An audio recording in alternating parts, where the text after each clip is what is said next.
आज जो मैं मूवी एक्सप्लेन करने वाली हूँ उसका नाम है जूटोपिया, जो कि साल 2016 में रिलीज हुई थी।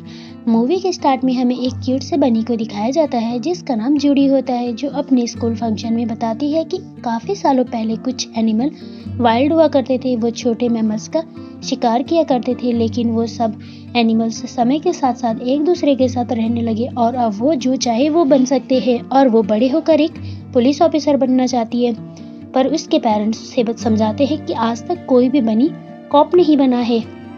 तभी कुछ फॉक्स जूडी के फ्रेंड्स को परेशान कर रहे होते हैं। जूडी उन्हें समझाने की कोशिश करती है, पर वो फॉक्स उसे धक्का देकर वहां से चला जाता है। अगले सीन में हमें दिखाया जाता है कि जूडी अपनी पढ़ाई के साथ साथ कॉप बनने की भी तैयारी कर रही होती है। वो अपनी पुलिस ऑफिसर ट्रेनिंग में फर्स्ट आती है। जूडी को जूटोपिया के मेयर द्वारा मेडल देकर पुलिस में भर्ती कर लिया जाता है। वहाँ के मेयर एक लॉयन होते हैं और उनके असिस्टेंट एक छोटी मैमल होती है जिसका नाम बेला होता है। जूडी जूटोपिया जाने के लिए बहुत एक्साइटेड होती है। जूडी जूटोपिया जाते हुए रास्ते में एंजॉयमेंट कर रही होती है। जूटोपिया एक ऐसी जगह होती है जहाँ सभी एनिमल्स मिलजुल कर बिना किसी डर के एक दूसरे के साथ रहते हैं। जूडी को वहाँ एक छोटा सा कमरा मिलता है। जूडी अगले दिन जल्दी उठकर तैयार हो जाती है और अपनी ड्यूटी के लिए चली जाती है। वहां पहुंचकर उसके चीफ बोगो बताते हैं कि 14 मैमल्स गायब है। वो उन्हें ढूंढने की ड्यूटी देते हैं, लेकिन जूडी को कार पार्किंग की ड्यूटी मिल जाती है, पर वो उस ड्यूटी से खुश नहीं होती है। वो अपनी चीफ से रिक्वेस्ट करती है, पर वो उसे दिन में 100 चालान काटने का ड्यूटी दे देते हैं, पर वो दिन में 200 चालान काट देती है। तभी उसकी नज़र एक फॉक्स पर पड़ती है जो कि एलिफेंट आइस पार्लर में जा रहा होता है। वो उसका पीछा करते हुए वहां देखती है कि एलिफेंट उसे आइसक्रीम देने के लिए मना कर रहे हैं। वो वहां जाकर उसे बच्चे को एक बड़ी सी आइसक्रीम दिला देती है और वो फॉक्स उसे अपना नाम निक बताता है। वो वापस अपनी ड्यूटी पर लग जाती है। तभी वो उसी फॉक्स को यानी निक को देखती है जो ब्लैंक में कैंडी बेच रहा होता है। वो घर आ जाती है और अपने पेरेंट्स से बातें करने के बाद सो जाती है। अगले दिन वो फिर से अपनी ड्यूटी पर लग जाती है, जहां उसके पास एक व्यक्ति आकर उसे कहता है कि उसके शॉप पर चोरी हो गई है। वो चोर को पकड़ने के लिए उसके पीछे जाने लगती है। चोर रैट्स की कॉलोनी में चला जाता है। तभी वहां कुछ रैट्स दबने वाले होते हैं। उन्हें जूडी बचा लेती है और चोर को भी पकड़ लेती है। वो चोर कुछ ऐसी चीजें चुरा रहा होता है जिससे नशीला पदार्थ बनाया जाता है।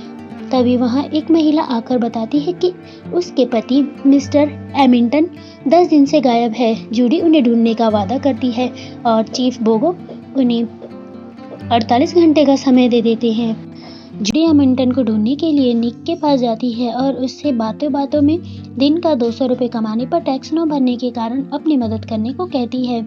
निक उसे मदद करने के लिए तैयार हो जाता है। निक जूडी को एक आदमी के पास ले जाता है जो कि उसे बताता है कि आज से कुछ दिन पहले एमिंटन यहाँ आए थे और वो एक वाइट कार में चले गए और वो उस वाइट कार का प्लेट नंबर बता देता है। वो उस कार का पता लगाने के लिए आरडीओ में जाते हैं।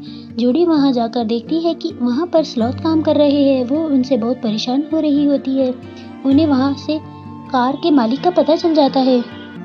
वहाँ जाकर उनको पता चलता है कि ये कार डॉन यानी कि मिस्टर बिग की है, लेकिन तभी उन दोनों को पोलर बेयर पकड़कर अपने साथ ले जाते हैं। वहाँ उन्हें मिस्टर बिग गड्ढे में डालने वाले होते हैं, पर उनकी बेटी आकर उन्हें बचा लेती है और साथ में बताती है कि उसी बनी ने उसकी जान बचाई थी।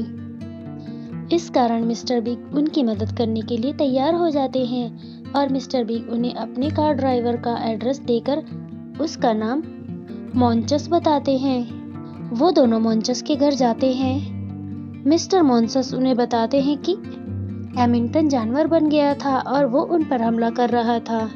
साथ में मॉन्चस बताते हैं कि वो नाइट हाउलर से भी डर रहे होते हैं और इतना कहने के बाद मॉन्चस भी जंगली हो जाते हैं। वो उन पर हमला करने लगते हैं। वो दोनों वहां से जान बचाकर निकल जाते हैं।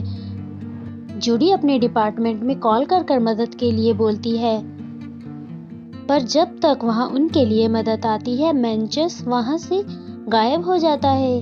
फिर चीफ बोगो उससे केस वापस करने को कहते हैं, पर निक कहता है कि उसके पास अभी टाइम है तो वो अभी कोशिश कर सकती है। वो एक लिफ्ट में जाते हैं, तभी उनकी नज़र सीसीटीवी पर पड़ती है। फिर वो दोनों सीसीटीवी कैमरे फुटेज से उस जगह का पता लगाते हैं जहां पर मिस्टर हैमिल्टन को ले जाया गया है, और वो उस जगह पर जाकर देखते हैं कि वहां पर वही सभी 14 मिसिंग मैमल्स है। तभी वहां पर उसी शहर के मेयर आकर डॉक्टर से बातें कर रहे होते हैं। ये सभी जूडी अपने फोन में रिकॉर्ड कर लेती है और वहां से भाग निकलती है। उस सबूत की सहायता से शहर के मेयर को जूडी अरेस्ट करवा देती है। मेयर के जेल जाने के बाद सभी प्रेस वाले जूडी से सवाल करते हैं, परंतु जूडी गलती से शिकारी मैमल्स के बारे में ये कह देती है कि वो जंगली होते जा रहे हैं, जिससे कारण निक नाराज हो जाता है। जूडी निक को समझाने की कोशिश करती है, पर वो उससे नाराज होने के कारण वहां से चला जाता है। जूडी का ऐसा कहने के कारण सभी मैमल्स शिकारी मैमल्स से डरे हुए होते हैं। उधर जूडी को इस बात का बुरा लग रहा होता है कि उसके ऐसा कहने के कारण पूरे शहर में दहशत फैली हुई है। वो जॉब से रिजाइन दे देती है और अपने घर चली जाती है। तभी वो अपने घर में देखती है कि उनके पेरेंट्स ने कुछ फूल उगाए हैं, जिन्हें वो इंसेक्ट्स को अपनी फसल से दूर रखने के लिए उगाती है। साथ में उसके पेरेंट्स उसे बताते हैं, हम इसे नाइट हाउस के नाम से जानते हैं। अगर कोई एनिमल इसे खा ले तो वो पागल भी हो सकता है। तब जूडी को ये सब समझ में आने लगता है और वो ये समझ जाती है कि ऐसा कोई जानबूझ के कर रहा है। वो वापस निक के पास जाती है और उससे माफी मांगती है। निक उसे माफ कर देता है। वो दोनों उसी आदमी के पास जाते हैं जिसने स्टार्टिंग में चोरी की थी। वो उससे नाइट हाउल के बारे में पूछते हैं और वो व्यक्ति उनसे बताता है कि उसने मिस्टर डग को ये नाइट हाउस दिए थे। निक और जूडी दोनों मिलकर डग के अड्डे पर जाते हैं, जहां पर वो देखते हैं कि उनसे नशीली दवाई तैयार की जा रही है। वो उस दवाई को चुरा लेते हैं और वहां से बाहर आ जाते हैं, लेकिन जिस ट्रेन को वो चुरा कर लाते हैं उस ट्रेन का एक्सीडेंट हो जाता है।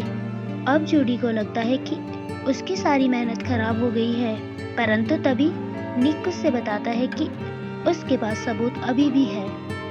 वो उस सबूत को लेकर पुलिस के पास जा रहे होते हैं। तभी वहां पर मेयर की असिस्टेंट बेला आकर उससे बैग मांगती है, पर जूडी उसे बैग देने से मना कर देती है और जूडी को बेला पर शक होने लगता है। वो दोनों वहां से भाग ही रहे होते हैं, पर वो उससे बैग छीन लेती है और वो गोली निक को मार देती है और निक भी जंगली हो जाता है और निक जूडी को काटने के लिए जाता है, पर बेला कहती है कि वो चाहती है वो मेयर बने।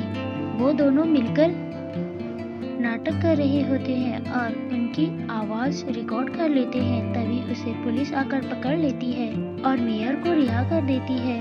और फिर हमें दिखाया जाता है कि वो मैमल जो जंगली हो गए थे, उनकी तबीयत में धीरे धीरे सुधार हो रहा है।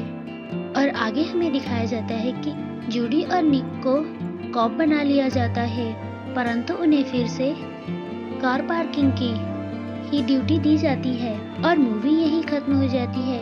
तो मिलते हैं एक और मूवी एक्सप्लेनेशन के साथ। तब तक के लिए thanks for watching this video.